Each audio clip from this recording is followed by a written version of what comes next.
शासनपति प्रभु महावीर स्वामी को हम वंदन करते हैं।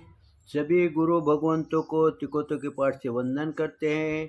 श्रद्धावान भाई और बहनों, आपके अंदर विराजित आत्मा को माजलगांव से सुभाष कोठारी का सादर प्रणाम, सादर जय जिनेन्द्र।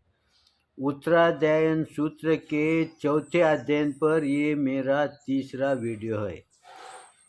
हम तीसरे वीडियो के अंदर देख रहे थे कि प्रमाद के बारे में गुरु भगवंतों ने प्रमाद नहीं करने के लिए कहा है।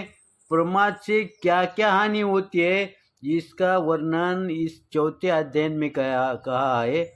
असंख्य जीव माँ पमाये जरोवनीय सहु नतितानम एवं व्यानाहि जन्ने पम्मते किन्नुम विषाय अजाय गहयन्ति जे पाव कम्मे ही धनम मनुषा समा आयांति अमाय गहाय पहाय ते पासाय पयटे नरे वीरानुबद्धा नरम वेति।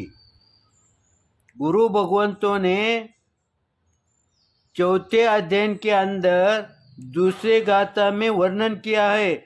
जो मनुष्य कुबुद्धि से वश होकर स्थूल पापों को, पाप का कर्म से धन को उपार्जित करता है, यानी गुरु भगवान समझाते हैं जब तुम्हारे पास प्रमाद आता है उस समय आदमी को कुबुद्धि सूझती है। वो पहले तो सीधा है, उसके मन में कोई भाव आते नहीं, प्रकट होते नहीं। जैसे ही कुबुद्धि आ जाती है उस समय उसको स्थूल पाप करता है, और जैसा ही वो स्थूल पाप करता है उस समय उसने जो धन अर्जित किया है वो स्थूल, यहाँ पर कैसा वेरनुबद्धा, यानी वो जो है इस वजह से वो वेर का बंध करता है। वो जीव पाप कर्म करके अपना जो धन उपार्जित करता है वो धन उसको शांति से बैठने नहीं देता, वो उसको दुर्बुद्धि सुझाता है। उसकी जो सही बुद्धि है, सही विचार है, सही धारणा है, उसमें वो छेद करके वहाँ पर कुबुद्धि आने के वजह से उसके विचार गलत हो जाते हैं, उसके विचार अनुकूल नहीं बनते। उस समय वो ऐसी कृति करता है कि वो नहीं करना चाहिए, ऐसी कृति वो करता है। देखो, प्रमाद आ गया कि कुबुद्धि आ गई, उसको कुबुद्धि लाना नहीं पड़ा। एक चीज आ गई कि उसके साथ दूसरी चीज आ गई, कुबुद्धि आ गई है, और कुबुद्धि आने के वजह से फिर स्थूल पाप करता है। अब वहाँ पर पाप करने की इच्छा नहीं होते हुए भी उसको वो ध्यान नहीं रहता कि ये मैं करना या नहीं करना चाहिए, इसका उसको विवेक नहीं रहता, और वो क्या करता है, स्थूल पाप करता है। और आगे गुरु भगवंतों ने क्या कहा है, जो स्त्री पुत्रादि के बंधन में पड़े हुए है वे वैर का अनुबंध करते हैं। यानी वो स्त्री पुत्रादि कुबुद्धि आ गई कि जैसे ही स्त्री पुत्र जो भी घर के परिवार है वो जैसी राय देते हैं उनमें हम बह जाते हैं।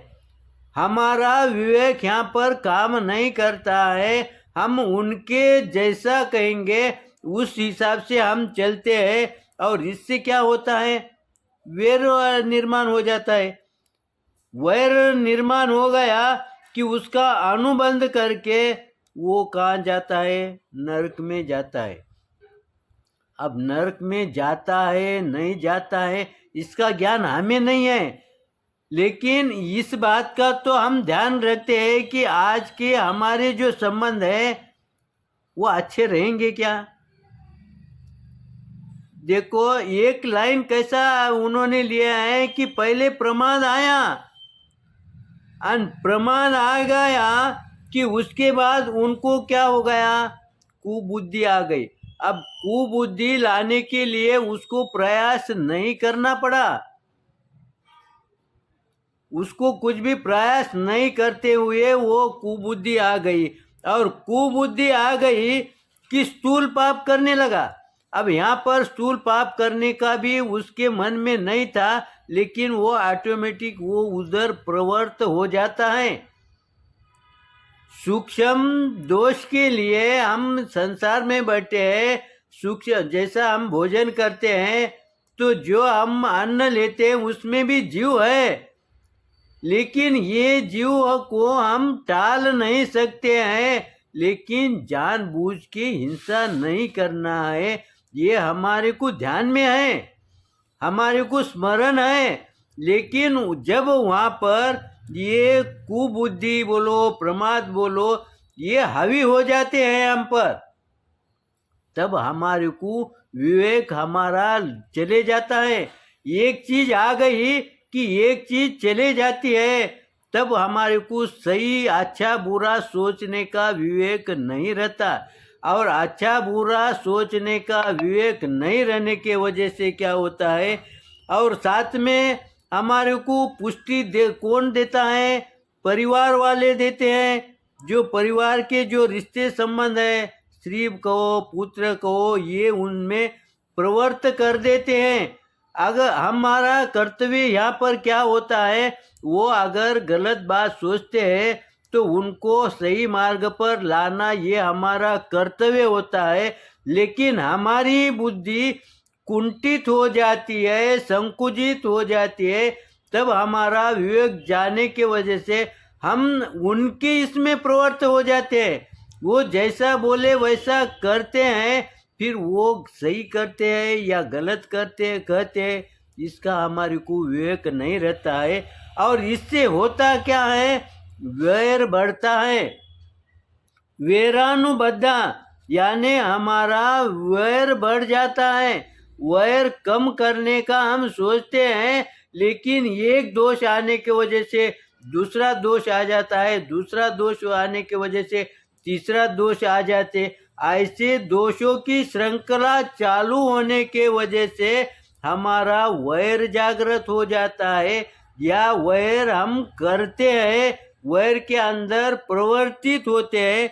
और जब वैर के अंदर प्रवर्तित होते हैं, उस समय हम जो धन कमाते हैं, सब काय के लिए करते हैं?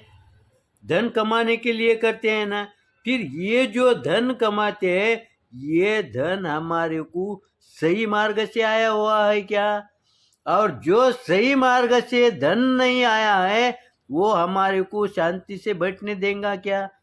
कल के इसमें हमारे को एक शब्द आया था कि गप्पे मारने का, जो हम प्रभु ने कहा था कि हम जो गप्पे मारने के, यानी वहाँ पर एक शब्द आया था,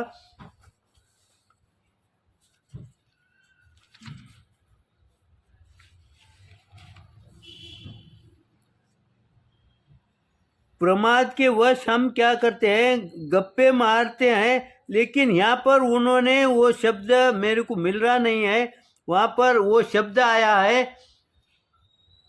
गप्पे मारने के लिए कंप्लीट बंद नहीं किया है प्रभु ने। क्यों नहीं किया है? देखो, हम संसार में बैठे हैं, रिश्ते में बैठे हैं, कोई संबंध में अंदर अगर समझो थोड़ा बहुत हमारे को बोलना पड़ा, इधर उधर की बात बोलनी पड़ी, तो उसके लिए सम्मति है। लेकिन इसका मतलब ये नहीं है, अगर समझो किसी को धर्म मार्ग पर लाने का है, उसको थोड़ा सा कोई अलग ढंग से उदाहरण देके उसको स्थिर करने का रहा तो चलेगा। लेकिन हम सामायिक का समय छोड़कर उसके साथ अगर गप्पे मारते बैठेंगे, वो नहीं चलेगा। या कोई रिश्ते की बात है, वो छोड़ के बगैर काम की अगर गप्पे मारते बैठेंगे, तो ये कर्म, देखो पुत्र की शादी करना भी ये कर्म बंध का काम है। लेकिन इसको हमारे को थोड़ी छूट क्यों दी है? क्योंकि हम रिश्ते से जुड़े हैं, इसके लिए थोड़ी छूट दी है। इसका मतलब वो संबंध के व्यतिरिक्त अगर हम बगैर काम के अगर कुछ गप्पे मारते बैठेंगे है ना, तो ये हमारे कर्म बंध का कारण है।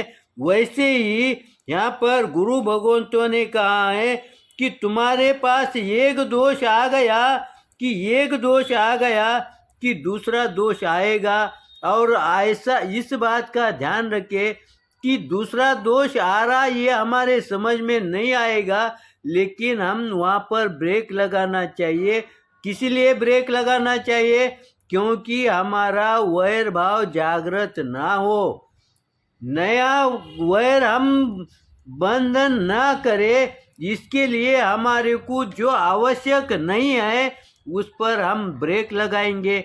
इस तरह से प्रमाद के वजह से क्या क्या हानि होती है इसका हम चिंतन कर रहे हैं। मेरे कहने के अंदर कुछ गलत आया होगा तो आप क्षमा करेंगे, सही हुआ होगा तो लाइक करेंगे, शेयर करेंगे। इसी आशा के साथ ओम शांति।